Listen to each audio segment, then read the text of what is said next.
एक दिन मेरे भाई संतोष ने अपनी पिचकारी मेरे हाथों में दी और कहा कि इसे हिलाओ। मैंने उसे हिलाया तो उसमें से पानी निकलने लगा। मैं चौंक गई। आखिर ये क्या चीज है जो हिलाने पर पानी निकल रहा है? फिर क्या था? मैं हिलाने लगी और पानी निकलता गया। यह खेल काफी समय तक चला। दोस्तों, मेरा नाम तनु है और मैं 20 साल की जवान लड़की हूँ। मैं और मेरा भाई एक दूसरे के बहुत करीब थे। हम दोनों का रिश्ता बहुत खास था। हम साथ में खेलते, साथ में खाते और एक दूसरे के बिना कुछ नहीं करते थे। पर एक दिन ऐसा हुआ जो मेरे जीवन में कभी नहीं हुआ था। भाई ने अचानक कहा, आज मैं तुम्हें कुछ खास दिखाने वाला हूँ। उसकी आंखों में एक चमक थी, जैसे वह कुछ बड़ा राज छुपा रहा हो। मुझे शक हुआ कि वह फिर कोई शरारत करने वाला है। मैंने हंसकर बोली, अब क्या नया मजाक करने की सोच रहे हो? वह मुझे अपने कमरे में लेकर आया और बिना कुछ कहे मेरी आंखों पर पट्टी बांध दी। मेरे दिल में हल्की बेचैनी होने लगी, लेकिन मैंने सोचा कि यह बस एक खेल है। भाई ने मेरे हाथ में एक लंबी ठंडी चीज पकड़ा दी। मैंने उसे महसूस किया, पर समझ में नहीं आया कि यह क्या हो सकता है। अब इसे धीरे धीरे हिलाओ, उसने कहा। मैं थोड़ी डर गई, पर मैंने उसकी बात मानी। जैसे ही मैंने वह चीज हिलाई, मुझे अजीब सा लगा। मेरे हाथ पर हल्का सा गीलापन महसूस हुआ।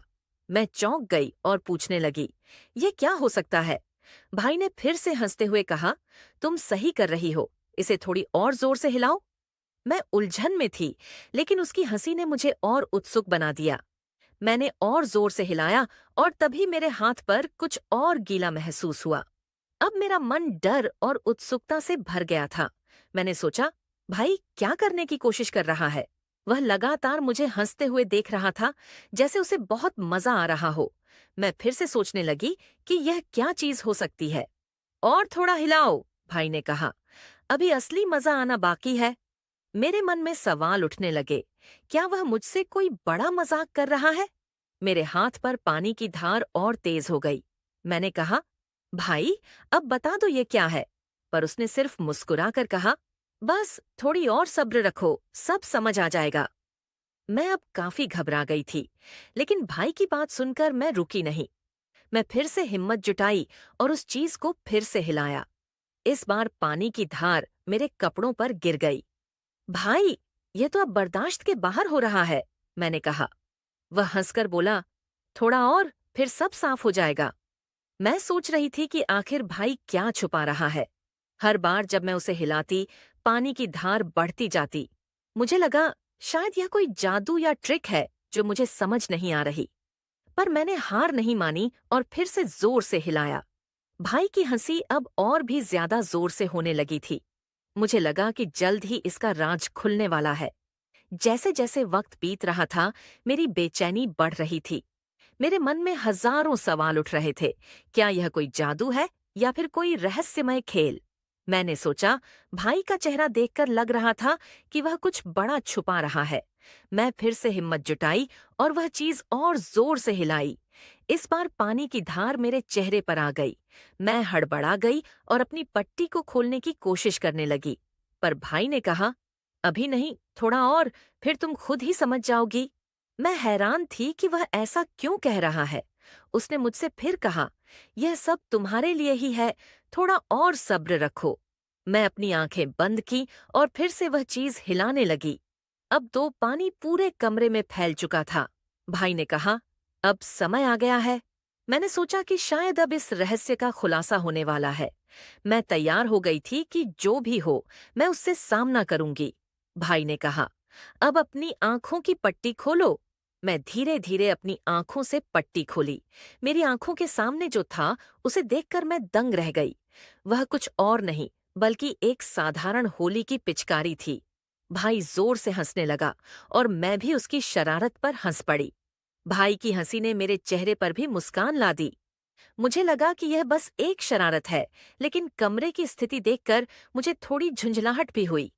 पानी चारों ओर फैल चुका था और मेरे कपड़े भी भीग चुके थे। मैंने कहा, भाई, तुमने पूरा कमरा गीला कर दिया। भाई हंसते हुए बोला, मुझे लगा कि तुम्हें होली के दिन की तरह मजा आएगा। मैं अब समझ गई थी कि भाई ने मुझे होली की एक पिचकारी के साथ चौंकाने की कोशिश की। मैंने उसे धन्यवाद कहा और उसके साथ इस खेल का आनंद लिया। वह दिन हमारी यादों में एक मजेदार अनुभव बन गया। भाई ने साफ सफाई में मेरी मदद की और हम दोनों ने मिलकर कमरों को फिर से व्यवस्थित किया। हम दोनों ने इस मजेदार दिन की कहानी को परिवार वालों को सुनाई और सबने हंसते हुए उसकी तारीफ की। इस बार मैंने महसूस किया कि भाई की यह शरारत एक नई पहल थी।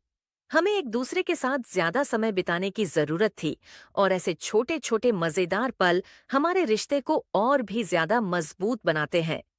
मैं अपने भाई से कहा, तुम्हारी यह शरारत मुझे याद रहेगी।